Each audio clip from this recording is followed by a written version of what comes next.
अयोध्या में राम जन्मभूमि और बाबरी मस्जिद भूमि का विवाद हिंदुओं और मुस्लिमों के बीच चल रहा है।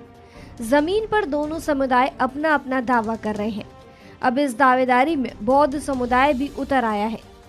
सुप्रीम कोर्ट में याचिका दायर कर अयोध्या की विवादित भूमि पर बौद्ध समुदाय ने अपना हक जताया है।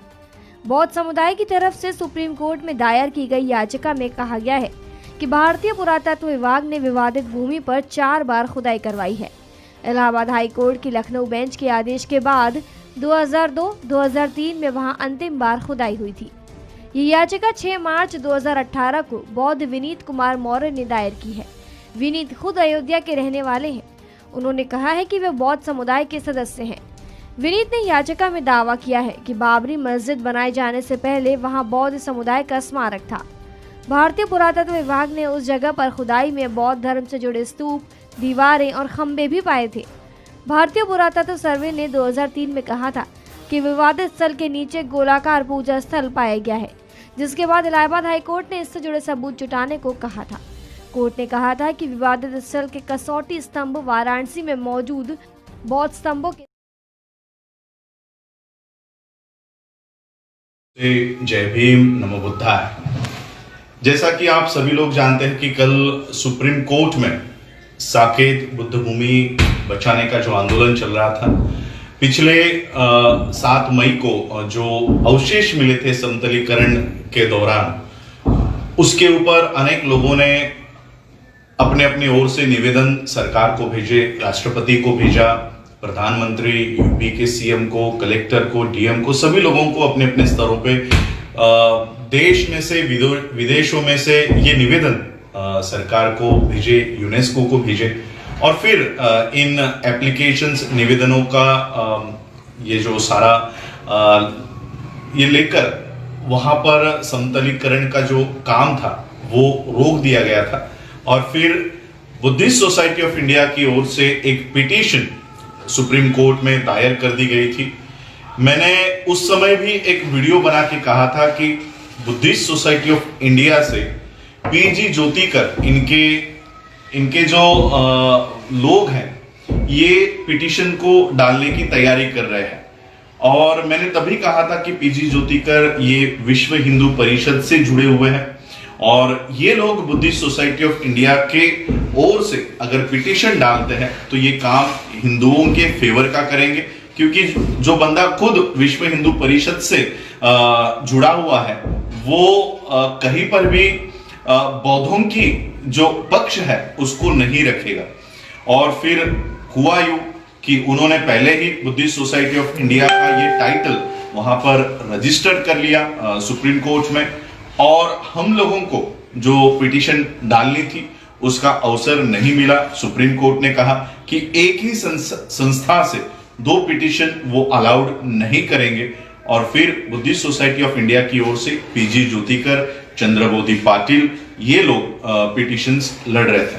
मैंने इसके बाद दूसरा वीडियो भी एक उसी समय में आप मेरे पेज पे जाकर देख सकते हो। मैंने तभी बताया था हम किसी राम मंदिर के निर्माण के विरोध में नहीं है, हम इस बात के समर्थन में है कि वहां से बुद्धा के अवशेष मिल रहे हैं और वो अवशेष अगर किसी भी स्थान से, सिर्फ वो साकेत में नहीं, भारत में किसी भी स्थान से अगर बुद्धा के अवशेष मिलते हैं, पुराने अवशेष मिलते हैं, तो आर्कियोलॉजी सर्वे ऑफ इंडिया का एक्ट बना हुआ है, कानून बना हुआ है, वो उस जमीन पर लागू हो जाता है। तो हमने यही बताया था कि हम किसी राम मंदिर के निर्माण के विरोध में नहीं है। सुप्रीम कोर्ट ने पहले ही वो जजमेंट दे दी है, हम सुप्रीम कोर्ट के उस जजमेंट के खिलाफ नहीं जा सकते और इसलिए हम वहां पर राम मंदिर बनाओ या जो मर्जी है वो बनाओ, हमको उससे कोई लेना देना नहीं है। वहां पर अगर बुद्धा के अवशेष मिले हैं तो हमारी मांग यही है कि वहां पर ASI, archaeology survey of India का जो एक्ट है वो लागू हो और वो जो अवशेष मिले हैं वो बौद्धों के निगरानी में, आर्कियोलॉजी सर्वे ऑफ इंडिया की निगरानी में, और चाहे तो यूनेस्को, जो दिल्ली में भी एक यूनेस्को की विंग है, उनके निगरानी में ये सारे बुद्धा के अवशेषों का जतन करने का काम किया जाए। ये हमारी मांग थी। ये मांग हमने सुप्रीम कोर्ट के लॉयर से हमने गाइडेंस दी थी, उस गाइडेंस के ऊपर हमने ये मांग उठाई थी। सुप्रीम कोर्ट के लॉयर का कहना था कि ऑलरेडी एक जजमेंट हुई है, सुप्रीम कोर्ट की जजमेंट, और वो भी हिस्टोरिकल जजमेंट है, जिसपे सुप्रीम कोर्ट के उस जजमेंट देने वाले को राज्यसभा में भेज दिया गया है। तो ऐसा जजमेंट, वो कितना भी आप लोग पैर पटक लो, हाथ पटक लो, उस जजमेंट के खिलाफ आप नहीं जा सकते। और इसलिए हमें ये मुद्दा अलग तो तरीके से उठाना चाहिए। लेकिन सुप्रीम कोर्ट में फिर वही बात उठाई गई कि ऑलरेडी 20-25 साल के बाद जिस पर पूरे विश्व का लक्ष्य लगा हुआ था, ऐसे जजमेंट को हम नहीं मानते, ये कहना, सुप्रीम कोर्ट में कहना, ये बहुत बड़ी साजिश के तहत ये किया गया था। और इसमें आज शेड्यूल कास्ट की ओर से जो राज्यसभा में मेंबर हैं, इनकी मोदी के साथ मीटिंग हुई और मोदी ने इस तरह के जो पिटीशन बनी है, इस तरह के पॉइंट्स उसमें डालने के लिए कहे, ताकि सुप्रीम कोर्ट इन पिटिशनर्स को फटकारे। सुप्रीम कोर्ट अपने ही दिए हुए जजमेंट के खिलाफ कैसे जजमेंट दे सकती है? और इसलिए कल जो प्रकार वहां पर हुआ, ज्योतिकर इनके पक्ष के लोग वहां पर गए और जो इनका प्लान था, उसी तरह से प्लानिंग के तहत ये बात वहां पर पिटीशंस ठुकराई गई। मैं आज भी कहता हूं, हमारी मांग वहां पर मंदिर बने नहीं बने, हमें उससे कोई लेना देना नहीं है। पहले से ही 20-25 सालों के बाद इतनी बड़ी जजमेंट, जिस पर पूरा विश्व का लक्ष्य लगा हुआ था, और जिसने ये जजमेंट दी उसे राज्यसभा में भेजा हुआ है, क्या ऐसी जजमेंट सुप्रीम कोर्ट वहां से हटाएगा? तो इसलिए हम लोगों को स्ट्रेटेजी बनाकर, हम लोगों को प्लानिंग करके वो मुद्दे रखने चाहिए थे जो एएसआई का कानून है, उसके तहत हमको ये मुद्दे रखने चाहिए थे। लेकिन ये बात वहां पर मेंशन करके कि ये राम मंदिर नहीं, ये बुद्ध विहार बनना चाहिए, ऐसा ये सब मांग रखने के बाद ये हमारी जो पिटिशंस है वो ठुकराई गई। ठीक है, कल हमारी सुप्रीम कोर्ट में पिटिशंस को ठुकराया गया। पीजी ज्योतिकर हो, चंद्रबोधी पाटिल हो, इनको जिस काम पर लगाया गया था, उन्होंने उनका काम बाखूबी उन्होंने ये काम निभाया है। लेकिन अभी तो मैं आप सभी लोगों से विनती करना चाहता हूं, और ये मेरी ओर से मैं विनती करना चाहता हूं कि इस मूवमेंट में हमारे जैसे लोग, सूट बूट टाई कोट वाले उपासक लोगों को इसमें ना आने दिया जाए। ये मूवमेंट पूरी तरह से बौद्ध भिक्खुओं के हाथों में रखी जाए, क्योंकि बौद्ध भिक्खु अगर इस मूवमेंट को आगे लेकर जाएगा तो वो कभी बिकेगा नहीं। और इस तरह का भिक्खु हम लोगों को सामने लेकर आना है। जैसे हमने सुमित रत्न जी को देखा, उन्होंने इतनी मेहनत की, उन्होंने लॉकडाउन में भी वहां पर जाकर पहुंचे, वो काम बंद करवाने के लिए प्रयत्न किए। तो ऐसे बौद्ध भिक्खुओं के हाथों में ये कमान दी जाए, साकेत बुद्ध भूमि को बचाने की कमान बौद्ध भिक्खुओं के हाथों में हो। हम सभी लोग उनको सपोर्टिव भूमिका करें। मैंने अभी आप लोगों को बताया कि Buddhist society of India P G Jyotikar के माध्यम से जो पिटिशंस डाली गई थी, किस तरह से वो खारिज हो, इसके लिए प्रयत्न किए गए थे। ऐसे ही अलग अलग मूवमेंट चलाने वाले लोग कहीं ना कहीं बिक जाएंगे, या किसी व्यवस्था के हस्तक होंगे, आरएसएस के हस्तक होंगे, बीजेपी के हस्तक होंगे, तो हम बता नहीं सकते। और इसलिए मेरी ये इच्छा है कि ये मूवमेंट बौद्ध भिक्खुओं के हाथ में हो। और मैंने टाइटल दिया है कि आगे की दिशा क्या होनी चाहिए। सुप्रीम कोर्ट, मैंने पहले ही बताया, सुप्रीम कोर्ट हो, हाई कोर्ट हो, हमें इनसे कोई वैसे भी भरोसा नहीं था, हमें इनसे इन पर कोई विश्वास नहीं था, क्योंकि हमें पता है ये सुप्रीम कोर्ट ऑफ इंडिया कम और ये Sharma Tiwari Mishra court of India हो गया है। तो यही लोग सारे इसमें बैठे हुए हैं। हमारे भी एक बंदे को बिठाया कि देखो आपका भी बंदा इसमें जजमेंट देने के लिए काम कर रहा है। तो ये सारा सुप्रीम कोर्ट हो, न्याय व्यवस्था हो, हमें पता है कि कितना हम लोगों को इसमें से रिजल्ट मिलने वाला है। इसलिए अब रास्तों पर की लड़ाई लड़नी होगी और एक वर्ल्ड पीस रैली का आयोजन हम लोगों को करना है। सारे बौद्ध भिक्खुओं को मिलकर, जितने भी भारत के बौद्ध भिक्खु मुझे ये सुन रहे हैं या सुनने वाले हैं, मैं उन सभी लोगों से, बौद्ध भिक्खुओं से ये विनती करना चाहूंगा कि सभी बौद्ध भिक्खु अपने अपने अलग अलग संगठन बौद्ध भिक्खुओं का है, ऑल इंडिया भिक्खु महासंघ हो, बाकी सभी अलग अलग बौद्ध भिक्खु हैं, भंते नागा प्रकाश नागा सुरई ससई जी है, उनका संगठन है, बाकी जितने भी बड़े बड़े बौद्ध भिक्खु हैं, मैं उनसे ये निवेदन करना चाहूंगा कि आप सभी लोग इस मूवमेंट को हाथ में ले।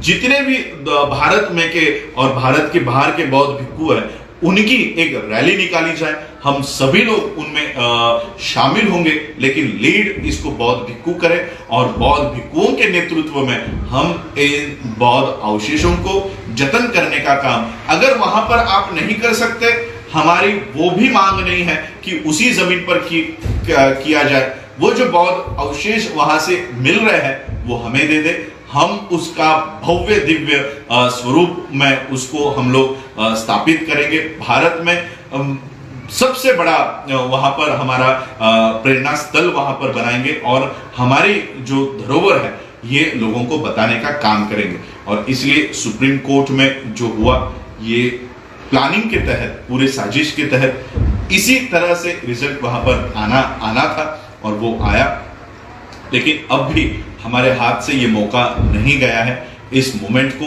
बौद्ध भिक्खुओं को लीड करके हम जितने भी उपासक हैं उनके पीछे खड़े रहे, डटकर खड़े रहे और एक वर्ल्ड पीस रैली का आयोजन वहां पर करें।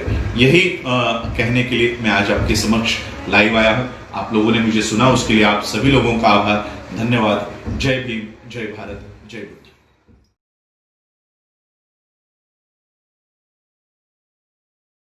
सम्मानित मुल्क के मालिकों, मैं बौद्ध भिक्षु सुमित रतन, साकेत मुक्ति आंदोलन उत्तर प्रदेश भारत। जैसा कि आप सभी लोग जानते हैं, जब से विरासत की लड़ाई भारत में शुरू हुई, पूरे देश भारत के बौद्ध अंबेडकरवादी सामाजिक लोग अपने हकों की रक्षा के लिए आगे आए और उन्होंने धरना प्रदर्शन के माध्यम से, भूख हड़ताल के माध्यम से, ज्ञापन देने के माध्यम से संघर्ष किया। हम लोग इतना ही नहीं रुके, हम लोग भारतीय संविधान का जो तीसरा स्तंभ है न्यायपालिका, उसके तहत हम लोग हाई कोर्ट गए। हाई कोर्ट में हमें डिसमिस कर दिया गया, खारिज कर दिया गया। आज की वो तिथि है, आज सुप्रीम कोर्ट में दो याचिकाएं हमारी सुनवाई पर लगी थी। Doctor Ambedkar Bodhikunj foundation Munger Bihar, the Buddhist society of India Maharashtra Bihar, ये सारी याचिकाएं आज सुनवाई पर लगी थी। आज सुप्रीम कोर्ट में हम लोग पहुंचे और सुप्रीम कोर्ट ने हमें सुना और सुनने के बाद सभी याचिकाकर्ताओं को बहुत लताड़ा, कहा कि जब जजमेंट सुप्रीम कोर्ट कर चुका है तो उसी मसले पर आप दोबारा याचिकाएं क्यों लगा रहे हैं। और उन्होंने प्रधानमंत्री को कोटेड करते हुए कहा कि प्रधानमंत्री कहते रहते हैं कि देश भारत को कमजोर करने के लिए, राम मंदिर ना बनने के लिए जिस तरह से विदेशी फंडिंग हो रही है, मुझे आशा ही नहीं बल्कि पूरा विश्वास है कि ये लोग भी विदेशी फंडिंग जुटा रहे हैं, इसलिए बार बार याचिकाएं कर रहे हैं। हमारे दोनों याचिकाकर्ताओं को बहुत फटकारा और बहुत उनको बुरा भला कहा। सुप्रीम कोर्ट यहीं तक नहीं रुका, सुप्रीम कोर्ट ने हम लोगों के खिलाफ 1-1 लाख रुपए का जुर्माना लगाया और सीबीआई जांच कराने की मांग की, पता किया जाए कि लोगों को विदेशी फंड कितना मिला है। विचार करिए भारत के लोगों, भारत के समतावादी, मानवतावादी, बुद्धवादी, अंबेडकरवादी विचार करिए कि भारतीय संविधान का तीसरा स्तंभ होता है न्यायपालिका, और न्यायपालिका एविडेंस नहीं देख रहा है, अवशेष नहीं देख रहा है, कार्बन रेटिंग नहीं करा रहा है, हिस्ट्री का कोई ज्ञान नहीं उसे, साहित्य नहीं पढ़ रहा है और मनमाने तरीके से हम लोगों के हकों को, हमारे अधिकारों को, हमारे मान सम्मान को कुचल रहा है। मुझे अब हाई कोर्ट पर, सुप्रीम कोर्ट पर विश्वास नहीं रहा है। मैं भारत के बौद्धों से, मानवतावादी लोगों से, विज्ञानवादी लोगों से, तर्कवादी लोगों से आह्वान करता हूं कि अब आप सुप्रीम कोर्ट, हाई कोर्ट के चक्कर में ना पड़े, आप सीधे जनता की अदालत में पहुंचे और जनता की अदालत ही इनकी मति को ठिकाने लगा सकती है। हम सब लोग आहत हैं, बहुत दुखी हैं कि आज सुप्रीम कोर्ट ने हम बौद्धों की कोई नहीं सुनी, एक भी नहीं मानी। हम लोग बहुत आहत हैं। अब हम लोग निराश नहीं होंगे, हम लोग हिम्मत नहीं खोएंगे। हम लोग अपनी आशा नहीं खोएंगे, हम संविधान के दायरे में इसका विरोध करते रहेंगे। जब भी कभी इतिहास लिखा जाएगा, हम लोगों का नाम कायरों में नहीं, हम लोगों का बहादुरों में लिखा जाएगा। इस आंदोलन में जितने भी लोग सामाजिक, राजनीतिक, धार्मिक, आर्थिक लोग इस आंदोलन का साथ दे रहे हैं, मैं सभी लोगों के प्रति बहुत बहुत मंगल कामनाएं प्रेषित करता हूं। बहुत बहुत शुक्रगुजार हूं कि आप लोग हमारे आह्वान पर हमारे साथ लगे रहते हैं। आज बहुत बुरी खबर है कि आज सुप्रीम कोर्ट ने जुर्माना लगाया है कि आपकी हिम्मत कैसे पड़ी, आप सुप्रीम कोर्ट राम मंदिर के खिलाफ चले आए। इससे बुरा दिन कुछ नहीं हो सकता है। ये लोकतंत्र की हत्या है, ये लोकतंत्र की हत्या है, तानाशाही है। देश तानाशाही और लोकतंत्र की खिलाफत के साथ आगे बढ़ रहा है। मुझे बहुत दुख है, लेकिन हम हिम्मत नहीं हारेंगे और हम अपने अधिकारों के लिए, अपनी विरासत के लिए संघर्ष करते रहेंगे और देश भारत के हक वंचित लोगों को जगाते रहेंगे। बहुत बहुत मंगल कामनाएं। नमो बुद्धाय। जय भीम, जय संविधान, जय श्रमण भारत।